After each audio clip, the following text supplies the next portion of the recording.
আমরা যে আকাশের দিকে তাকিয়ে চাঁদকে দেখি, সেই চাঁদ যদি কখনো পৃথিবীর উপর ভেঙে পড়ে সেদিন কি হবে? এছাড়াও বহুকাল থেকে আমাদের মনের মধ্যে একটা প্রশ্ন ঘুরে ফিরে আসে, সেটা হলো এই বিশাল বিশ্ব ব্রহ্মাণ্ডের মধ্যে আমরাই কি শুধু পৃথিবীতে বসবাস করি, আর অন্য কোনো গ্রহে কি প্রাণের কোনো অস্তিত্ব নেই?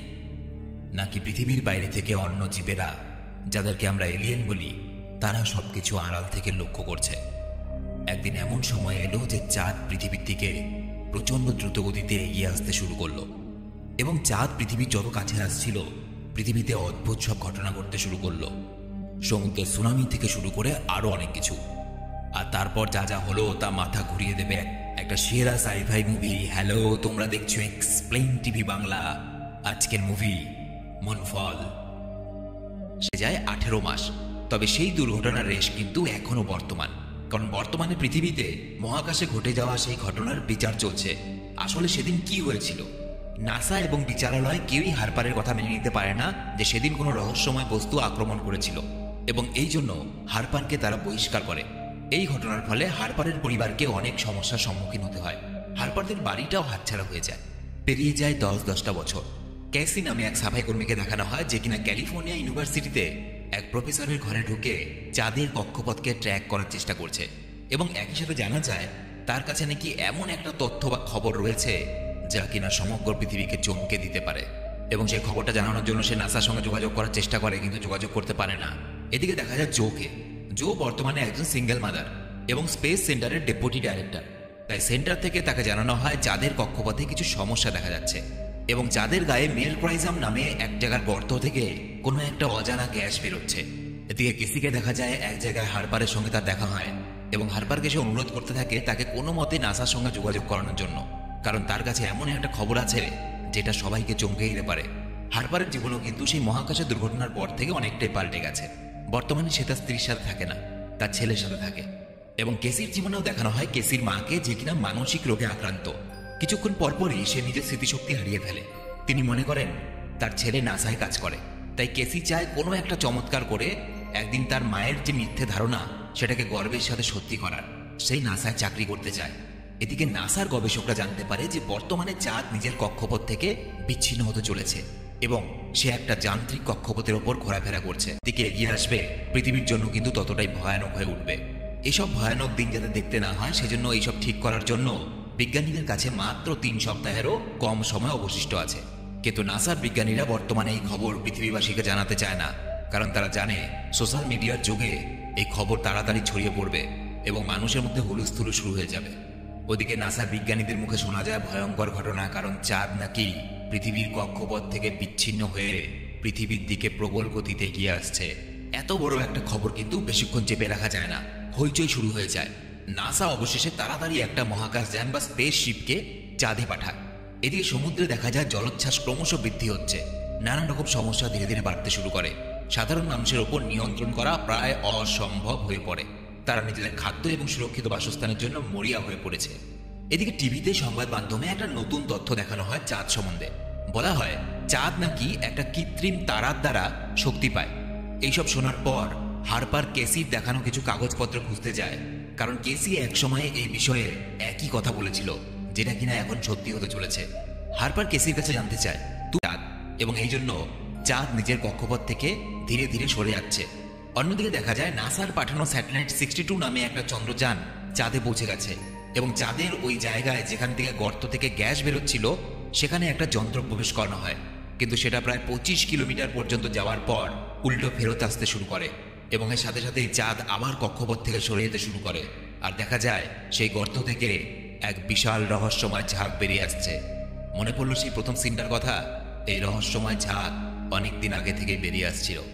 কোনো অদ্ভুত ক্রিয়েচারের মতো এই রহস্যময় ঝাঁক মুহূর্তের মধ্যে সবকিছু শেষ করে দেয়, ঠিক যেরকম 10 বছর আগে হারপারদের সঙ্গে হয়েছিল। এদিকে দেখা যায় চাঁদ নিজের কক্ষপথ থেকে সরে যাওয়ার কারণে সমুদ্রে এতটা জলোচ্ছ্বাস বৃদ্ধি পায় যে ভয়ঙ্কর সুনামি দেখা দেয়, যা বড় বড় বিল্ডিং, যানবাহন, মানুষ সব কিছুকে খড়গুটোর মতো ভাসিয়ে নিয়ে যেতে শুরু করে। বড় ভয়ঙ্কর সেই দৃশ্য।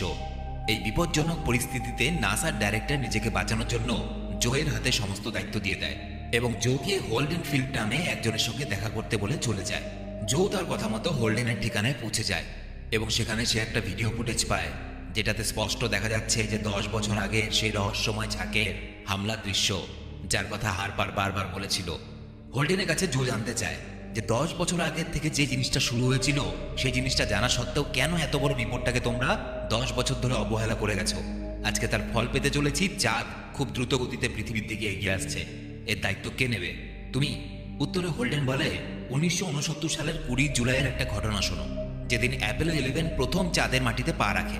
পুরো পৃথিবীর কাছে 3টা চাঁদের গর্তের ভিতরে ফিরে যাওয়ার সাথে সাথে চাঁদকে দেখা যায় কক্ষপথ থেকে সরে গেছে।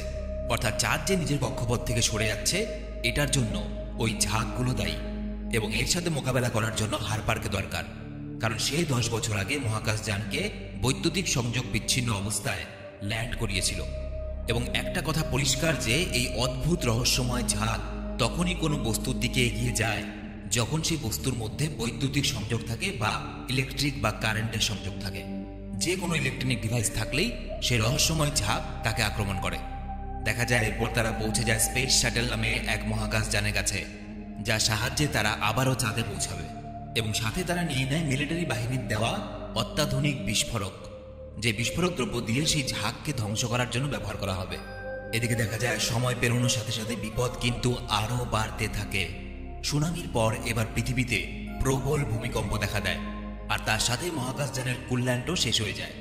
এখানে বলে রাখি, কুল্যান্ট হলো এমন একটা তরল পদার্থ যেটা কিনা যে কোনো যন্ত্রের তাপমাত্রা কমাতে বা নিয়ন্ত্রণ করতে ব্যবহার করা হয়। এবং কুল্যান্ট শেষ হয়ে যাওয়ার সাথে সাথেই তাদের মহাকাশযানের ইঞ্জিন খারাপ হয়ে যায়। আর এই সমস্যার সমাধান করতে হলে পজিশন নিয়ে বসে পড়ে। কিন্তু তাদের টেক অফ করার ঠিক 3 সেকেন্ড আগে তাদের দিকে এক বিশাল সামুদ্রিক ঝড় তেড়ে আসতে শুরু করে, যেটা আসার আগেই তাদেরকে আকাশপথে রওনা দিতে হবে। এবং তারা ঠিক সেটাই করে। আকাশ ছোঁয়া বিশাল জলের ঢেউকে চিরে তীব্র গতিতে তারা নিজেদের গন্তব্যের দিকে এগিয়ে যায়। এদিকে সেই ভয়ঙ্কর ঢেউয়ের হাত থেকে বেঁচে কোনো রকমের গবেষণা কর্মীরা হেলিকপ্টারে উঠে পালায়। আর এই তীব্র জলোচ্ছ্বাসের হাত থেকে বাঁচতে হারপারের ছেলে সানি ঝড়ের বেগে গাড়ি চালাতে শুরু করে। অন্যদিকে দেখা যায় এত কম সময়ের মধ্যে টেক অফ করার জন্য তাদের মহাকাশযানে ইঞ্জিনের সমস্যা দেখা দেয়। ফলে মহাকাশযানটা ডান দিকে যেতে শুরু করে। যে কোনো মুহূর্তে তাদের আকাশযানটা ক্র্যাশ করতে পারে। এই সময় কেসির পরামর্শে তারা আকাশযান থেকে 2টো বুস্টার ইঞ্জিন বিচ্ছিন্ন করে দেয়। সুতরাং তাদের মহাকাশযানের এখন একমাত্র ভরসা হলো চাঁদের আকর্ষণ বল। আর সৌভাগ্যবশত তাদের বুদ্ধি সঠিক সময় কাজ করায় তারা চাঁদের সংস্পর্শে গিয়ে পৌঁছায়। মহাকাশে পৌঁছেই জো হারপার নিজেদের কাজ করতে শুরু করে, আর ভেতর থেকে কেসি তাদের ইনস্ট্রাকশন মতো মেশিন অপারেট করতে থাকে। এই কাজ করতে করতে তারা দেখে চাঁদ মহাকাশযানের ঠিক পেছনে। এবং যেহেতু চাঁদের থেকে ওই ঝাঁকগুলো যে বেরোয় সেটা বৈদ্যুতিক জিনিস পেলে সেখানে আক্রমণ করে, সুতরাং তারা মহাকাশযানের ভেতরে ঢুকে সমস্ত বৈদ্যুতিক সংযোগ এবং মেইন পাওয়ার সিস্টেম বন্ধ করে দেয়। কেসি গণনা করতে থাকে যে চাঁদটা এখান থেকে কোথায় সরতে পারে। এবং সে বুঝতে পারে তাদের কাছে মাত্র 43 সেকেন্ড সময় আছে নিজেদের কাজ সম্পন্ন করার জন্য। আর এসব আলোচনা করতে করতেই দেখা যায় তাদের মহাকাশযানে চাঁদের একটা টুকরো এসে ধাক্কা মারে। অর্থাৎ চাঁদের থেকে যে ক্ষুদ্র ক্ষুদ্র অংশগুলো পৃথিবীতে যাওয়ার জন্য বিস্ফোরক পদার্থ সেই গর্তের সামনাসামনি রেখে এসেছে, সেই রহস্যময় ঝাঁক মহাকাশযানের উপস্থিতি টের পেয়ে সেটাকে ধ্বংস করার জন্য ঘিরে ধরে। কিন্তু ব্যাপার হলো মহাকাশযানের মধ্যে তো সমস্ত ধরনের বৈদ্যুতিক জিনিসপত্র অফ করে দেওয়া হয়েছে। তাহলে তারা বুঝতে পারলো কি করে যে ওখানে একটা মহাকাশযান আছে? আসল ব্যাপার হলো তারা যে রিমোটটা দিয়ে ওখানে বিস্ফোরণ করানোর চেষ্টা করছিল সেই রিমোটটা তো ব্যাটারিতে চলছে। সেই রিমোটটাও তো একটা বৈদ্যুতিক যন্ত্র। এবং সেই রিমোটের সিগন্যালকে অনুসরণ করেই সেই ঝাঁকগুলো মহাকাশযানটাকে ঘিরে ধরে। এদিকে দেখা যায় পৃথিবীর এই দুর্গম পরিস্থিতিতেও সানিরা কিছুটা পথ অতিক্রম করার পর একজন ব্যক্তি এসে সানিদেরকে উদ্ধার করে। আর এই ব্যক্তি হলো হারপারের স্ত্রীর বর্তমান স্বামী, যার নাম টম। টম সানিদেরকে নিজের বাড়িতে নিয়ে আসার পর জানতে পারে সেই জায়গাটা নাকি বর্তমানে নিরাপদ নয়, কারণ সংবাদ মাধ্যম থেকে জানা গেছে তারা বর্তমানে যে জায়গাটায় আছে সেখানে আর কিছুক্ষণের মধ্যেই অক্সিজেনের অভাব দেখা দিতে শুরু করবে। তাই তারা প্রথমে অক্সিজেনের সিলিন্ডার জোগাড় করতে যায়। অন্যদিকে দেখা যায় মহাকাশে পৃথিবীকে বাঁচানোর জন্য হারপাররা তাদের শেষ পদক্ষেপ গ্রহণ করে। তারা 3 জন তাদের ল্যান্ডারে বসে ওই গর্তের ভেতরে প্রবেশ করে। আর সেই মুহূর্তেই চাঁদের একটা বিরাট অংশ তাদের মহাকাশযানের সঙ্গে ধাক্কা লাগায়। এক বিশাল বিস্ফোরণ ঘটে। এরপর অনেকটা দূরত্ব অতিক্রম করে তারা পৌঁছায় চাঁদের আসল রহস্যের কাছে। 20 থেকে 22 কিলোমিটার ভেতরে পৌঁছে তারা যখন সমস্ত বৈদ্যুতিক কানেকশন অন করে তখন সেখানে থাকা ওই রহস্যময় ঝাঁকও জেগে ওঠে। এদিকে দেখা যায় তাদের সামনে পুরোপুরি কৃত্রিম একটা পরিবেশ। চাঁদের ভেতরে কোনো মাটি বা জৈব পদার্থ নিয়ে সেখান থেকে পালিয়ে যায়। এদিকে চাঁদের আরো ভেতরে গিয়ে তারা আরেকটা অদ্ভুত জিনিস লক্ষ্য করে। তারা দেখতে পায় সাদা ঝলমলে একটা তারার মতো।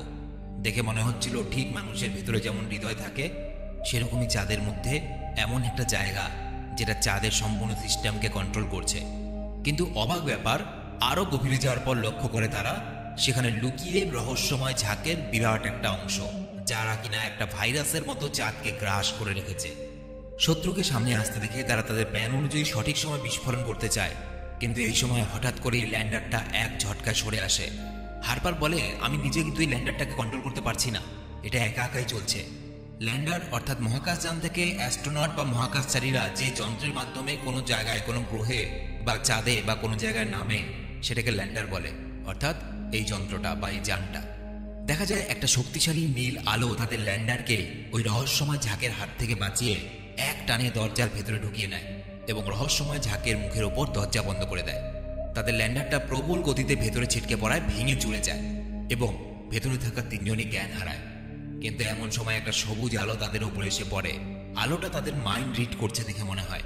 ওদিকে পৃথিবীতে দেখা যায় চাঁদ বর্তমানে পৃথিবীর সব থেকে কাছে চলে এসেছে এবং ধীরে ধীরে ওপরের দিকে উঠছে, অর্থাৎ আরো বড় বিপর্যয় আসতে চলেছে। এবং এই কথা ভাবতে না ভাবতেই চাঁদের মাধ্যাকর্ষণ শক্তির খেলা শুরু হয়ে যায়। চাঁদের বড় বড় অংশ পৃথিবীর পৃষ্ঠে পড়ে ভয়ঙ্কর বিস্ফোরণ ঘটাতে থাকে এবং মাটিতে ফাটল ধরতে শুরু করে। আর এইসব দেখে সানিরা আরো দ্রুত গতিতে গাড়ি চালাতে থাকে। যেভাবেই হোক তাদেরকে কলোরাডো পৌঁছতেই হবে, কারণ কলোরাডোই বর্তমানে এমন একটা নিরাপদ জায়গা যেখানে এই চাঁদের আতঙ্ক থেকে কিছুটা হলেও মুক্তি পাওয়া যাবে। তারা যেতে যেতে রাস্তায় তৈরি হওয়া এক বিশাল বড় খাতকেও গাড়ি নিয়ে কোনো রকমে অতিক্রম করে যায়। এদিকে কেসি ও জোয়ের জ্ঞান ফেরার পর তারা দেখে খুব স্বাভাবিকভাবেই তারা শ্বাস প্রশ্বাস নিতে পারছে, অর্থাৎ তারা যেখানে আছে সেখানে অক্সিজেনের অভাব নেই।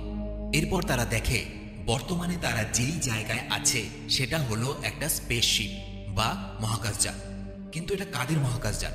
কারণ তাদের মহাকাশযান তো ভেঙে চুরে শেষ হয়ে গেছে। তাহলে এটা কোথায় দাঁড়া? জো আর কেসি কিন্তু হারপারকে কোথাও খুঁজে পায় না। তবে ভেতরে যুগ আগে এই মহাশূন্যের এক প্রান্তে মানব জাতির পূর্বপুরুষেরা সমস্ত সুযোগ সুবিধার অধিকারী ছিল। তাদের জীবনযাত্রা উন্নত ছিল, তাদের প্রযুক্তি বা টেকনোলজি বিশাল উন্নত ছিল। তাদের এতটাই ক্ষমতা ছিল যে তারা নিজেদের গ্রহ ছাড়াও অন্য গ্রহেও খুব সহজে বাসযোগ্য করে তুলেছিল নিজেদের। তাদের জগৎ ছিল সম্পূর্ণ শান্তিপূর্ণ এবং সমস্যা মুক্ত। আর এই পৃথিবীর সঞ্চালক ছিল central self learning computer system, অর্থাৎ কেন্দ্রীয় স্বপ্রচলিত প্রযুক্তি ব্যবস্থা। আর এই পৃথিবীতে সবকিছু ঠিকঠাকভাবে চালানোর জন্য তারা তৈরি করেছিল এক বিশেষ প্রযুক্তি। কিন্তু একসময় মানুষের তৈরি করা উন্নত প্রযুক্তি বা আর্টিফিশিয়াল ইন্টেলিজেন্স তাদেরই বিপক্ষে চলে যায় আর পরিণত হয় এই সমস্ত রহস্যময় ঝাঁকে। অর্থাৎ এই রহস্যময় ঝাঁক হলো মানুষের পূর্বপুরুষেরই তৈরি করা এক উন্নত প্রযুক্তির জিনিস, যেটা কিনা বর্তমানে তাদের শত্রু হয়ে দাঁড়িয়েছে। আর এই শত্রুর জন্যই মানুষের পূর্বপুরুষরা ধ্বংস হয়ে যায়। এইসব কথা বলতে বলতেই ছোট্ট সানি প্রাপ্তবয়স্ক সানিতে পরিণত হয়। আর সে হারপারকে বলে, চাঁদের এই অপারেটিং সিস্টেমই হলো পৃথিবীকে চালানোর অপারেটিং সিস্টেম। অর্থাৎ চাঁদের নিচে এমন ধরনের টেকনোলজি আছে যেটা দিয়ে পৃথিবীর সমস্ত কিছু চালানো হয়। আর তার থেকেও বড় কথা হলো, চাঁদ এমনি এমনি সৃষ্টি হয়নি। চাঁদকে আগেকার দিনে মানুষেরা নিজেদের বুদ্ধি এবং টেকনোলজিকে কাজে লাগিয়ে তৈরি করেছিল, যাতে পৃথিবীর মধ্যে সবকিছুর ভারসাম্য রক্ষা করা যায়। কিন্তু বর্তমানে মানুষের তৈরি করা সেই হাইফাই টেকনোলজির ঝাঁক এই চাঁদকে নষ্ট করতে উঠে পড়ে লেগেছে। কারণ তারা চাঁদের পরে পৃথিবী ধ্বংস করতে চায়। তারা চায় শুধুমাত্র তাদের অস্তিত্ব থাকুক এই ব্রহ্মাণ্ডে, আর কারণ নয়। এরপর দেখা যায় হারপারকে তার সঙ্গীদের কাছে ফিরিয়ে দেয় এক অদৃশ্য শক্তি। এরপর নিজেকে একটু সামনে নিয়ে হারপার জোকে বলে, যেভাবেই হোক চাঁদকে বাঁচাতেই হবে, কারণ বর্তমানে আমাদের সামনে যা ঘটছে তা যুগ যুগ ধরে চলতে থাকা এক মহাশক্তির লড়াই। আর কিছুতেই এই রহস্যময় ঝাঁককে দরজার ভেতরে মাথা ঢোকানোর সাথে সাথে দরজাটা সজোরে ঝাঁককে আটকে দেয়। আর এই সুযোগে দ্বিগুণ গতিতে হারপার মহাকাশযান নিয়ে বেরিয়ে যায়। এদিকে পৃথিবীর অবস্থা তখন বিশাল ভয়ানক, কারণ পৃথিবী প্রায় ধ্বংসের মুখে এসে দাঁড়িয়েছে, যেখানে নেই কোনো অক্সিজেন, চারদিকে শুধুমাত্র শীত, আর প্রতি সেকেন্ডে চারপাশে ভয়ানক বিস্ফোরণ। কেন হচ্ছিল বিস্ফোরণ? কারণ চাঁদের বিভিন্ন অংশ ভেঙে ভেঙে পড়ছিল সেখানে। ওদিকে দেখা যায় ওই রহস্যময় ঝাঁক বা ওই এআই টেকনোলজি ল্যান্ডারকে গ্রাস করার জন্য আপ্রাণ চেষ্টা করতে থাকে। এমন সময় হারপার সেখানে অন্য আরেকটা স্পেসশিপ দেখে, ল্যান্ডারকে তার কাছাকাছি নিয়ে যায়, আর তাতে স্পেসশিপের অটোমেটিক প্রোটেকশন সিস্টেম চালু হয়ে যায়, যার আঘাতে ওই রহস্যময় ঝাঁক বা এআই ক্ষতিগ্রস্ত হতে থাকে। স্পেসশিপের বিস্ফোরক এই রহস্যময় এআই টেকনোলজিকে একটু একটু করে ধ্বংস করতে থাকে, আর কিছুক্ষণের মধ্যে ওই এআই টেকনোলজি বা ওই ঝাঁকগুলোর ওপর বিশাল বিস্ফোরণ ঘটে। অন্যদিকে দেখা যায় মিলিটারি বাহিনী তাদের পরমাণু বিস্ফোরণের সমস্ত প্রস্তুতি নিয়ে ফেলেছে, কারণ এটা তাদের শেষ অস্ত্র। যদি কোনোভাবে ঠিকঠাক না হয় তাহলে পরমাণু বিস্ফোরণ ঘটাতে হবে। সময়ের সাথে সাথে চাঁদের ধ্বংসলীলা এতটাই বাড়তে থাকে যে পুরো পৃথিবীকে তাসের ঘরের মতো ভাঙতে দেখা যায়। ওদিকে দেখা যায় মহাকাশে সেই রহস্যময় এআই এর ঝাঁককে কোনো রকমে আটকানো যাচ্ছে না।